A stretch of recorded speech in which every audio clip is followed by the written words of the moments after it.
Кыргыз туусунун жамааты ишембиликке чыктык. Президентибиздин иш ыргагын колдоп, анан мына бүгүн чакан аз эле жерде ашып кетсе бир 4-5 сотық жер деп коелук. Мына ушул жерден эле биз азыр бир топ мына карап көрүңүздөр.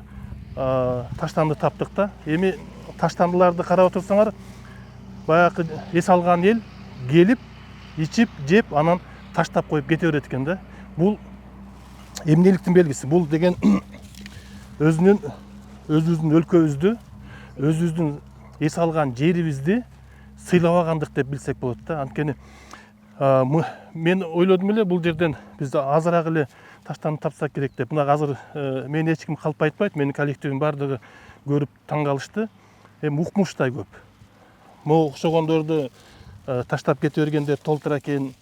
Жана ичкен желим бакалашкалар таштагандар толтура экен. Айтор биз өзүбүздүн өлкөбүздү сыйлабайт экенибизди мына бүгүн көрдүк да. Мынчалык болбош керек деп ойлойм, урматтуу калкым. Ким эс алганы келсе, ошол адам өзүн сыйласа, ушул мамлекетти кошо сыйлаш керек. Биздин жерибизди, биздин тазалыгыбызды кошо сыйлаш керек деп ойлойм дагы. Анан ошол эс алган адам келгенден кийин таштандысын өздөрү жыйнап кайра алып кетсе жакшы болмок деп ойлойм да. Эгер биз өзүбүздү сыйлабасак, биз мамлекетти сыйлабасак, биз өзүбүздүн мамлекетибизди медер тутпасак, башка бирөө келип биздин мамлекетти сыйлап бербейт же коргоп бербейт да. Мына биздин мамлекетке, элге, жерге болгон мамилебиз ушул деп ойлойм.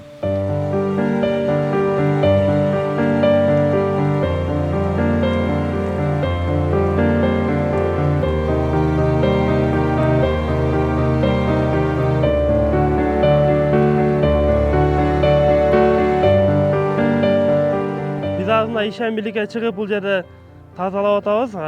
Биздин мына ушундай кооз табиятыбыз бар, бирок ушундай табиятыбызды эс алганы келгендер таштандыларын алып кетпей ушул жерге арактын, пивонун бутылкаларын таштап кетип атканы аябай өкүнүчтүү.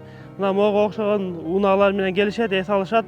Анан кийин өздөрүнүн таштандыларын өздөрү менен кошо ала кетпесен, ушул жерге таштап кетип туруп биздин кооз табиятыбызды бузуп атышат. Бул экологияга аябай чоң зыян тийгизет. Ар бир кыргызстандык жаран эс алууга чыккандан кийин өзү менен кошо таштандысын ала кетсе жакшы иш болмок. Пакеттерибиз толбойт го деп ойлогонбуз. Толмок турган пакет, мусор деген толуп тура экен. Келип ичип же ушул жака сындырып, бөтөлкөлөрүн талкалап таштап кетишет турбайбы? Мынчалык көп деп ойлогон эмеспиз. Аябай көп экен мусор.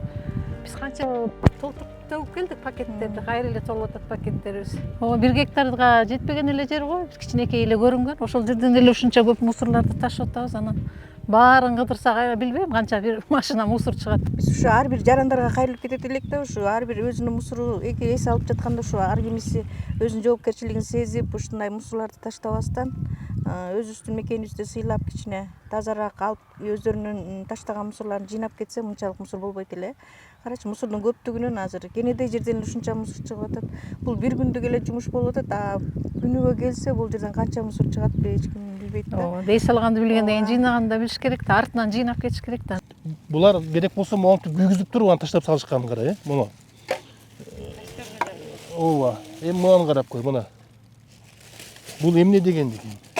Кичинекей эле жер, азыр ушул жерди мондай айланып көрсөңөр, чакан эле жер, Ушул жерде эми бир мынча таштанды жатат. Мына эми муну жакты эле тартып көр эле, мына эми бул жакты, тиги жакты кара. Эмне деген мусор, эмне деген? Айнек идиштер экен, булар эми карап көргүлө. Булар ичкен, жеген, андан кийин монтип талкалап таштап салышкан. Мына карагыла. Эмне дегендик мунан карагылачы.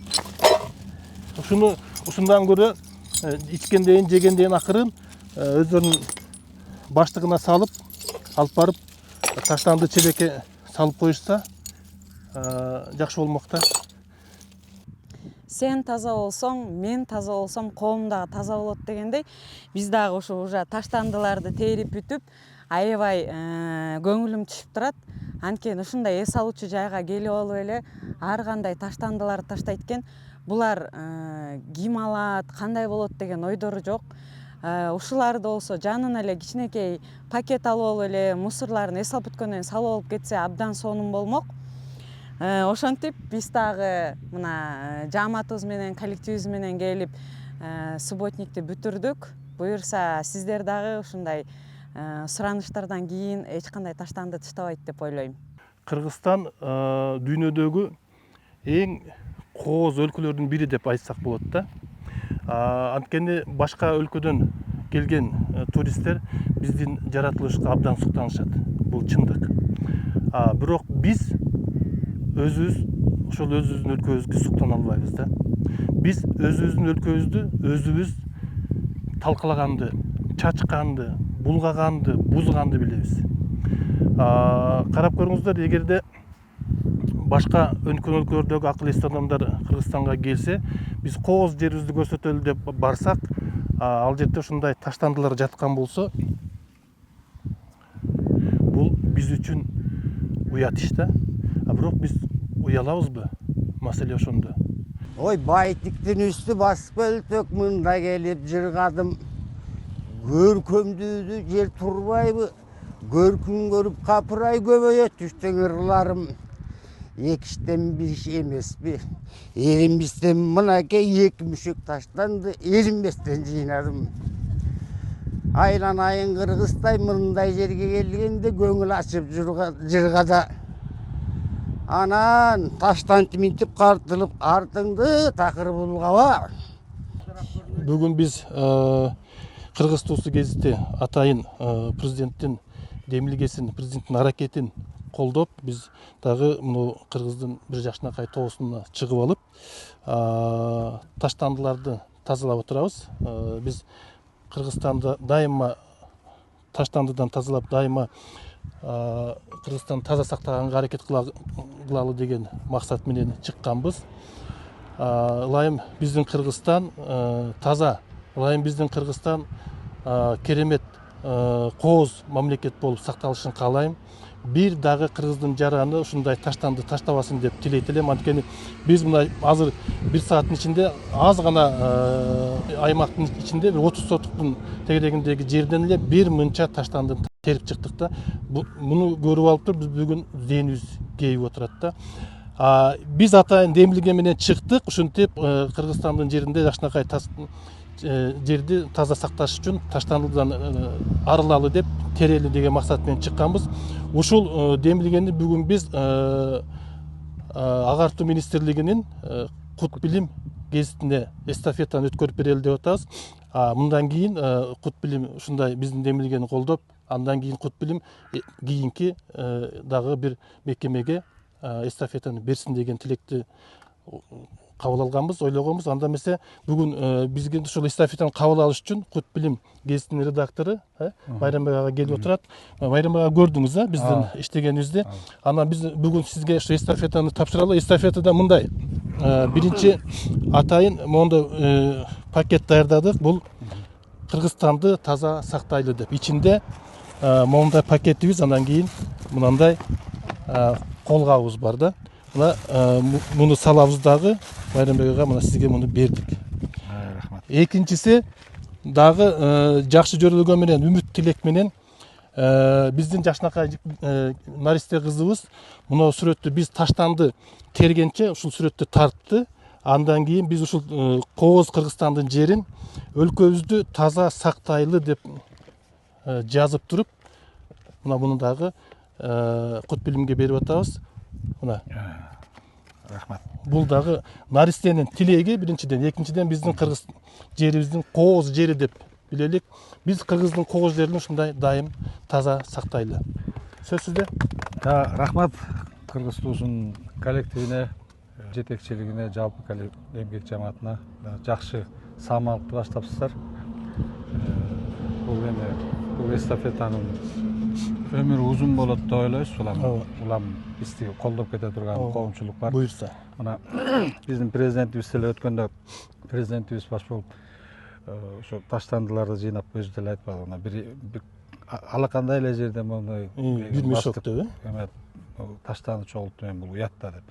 Анан балдарыбызды маданияттуу кылып, таштанды таштабай турган кылып, мектеп башынан баштап үйрөтүш керек.